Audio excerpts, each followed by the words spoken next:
ওই বন্ধু, কি সে ডাকতেছস কে? চা খায়া যা। আমার চা খাওয়া লাগতো না, তোর চা তুই খা। আরে বেটা, আজকে পকেট মকেট গরম আছে, আই। আচ্ছা আইতাছি, ল চা ল। মামা আমার বন্ধুর এক কাপ চা দিন তো।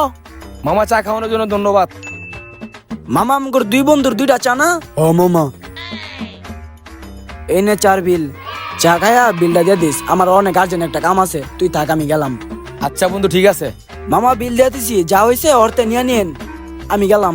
এই নেন মামা আপনার বিল। এই মিয়া 2000 টাকা বিল হইছে। কি? ওরা তিনজন তখন বয়ে 2000 টাকা বিল করছে, এখন বিল দেন। মামা আমার কাছে তো টাকা নাই। টাকা নাই তাহলে গিয়েছে বাইন্দারাম আপনারে। হাই হাই, এই শালা আমার আবার মক্কেল বানাইছে। ভাই এমনি আর মানুষ কতদিন মক্কেল বানাইবেন? ভাই দান্ডারা কিন্তু ভালোই চলতাছে। দুরু বেটা, এমনি মক্কেল বানায় দান্দা মান্দা না করলে চলবো নাকি? দেই নতুন কোন মুরগি পাওয়া যায়, আয়।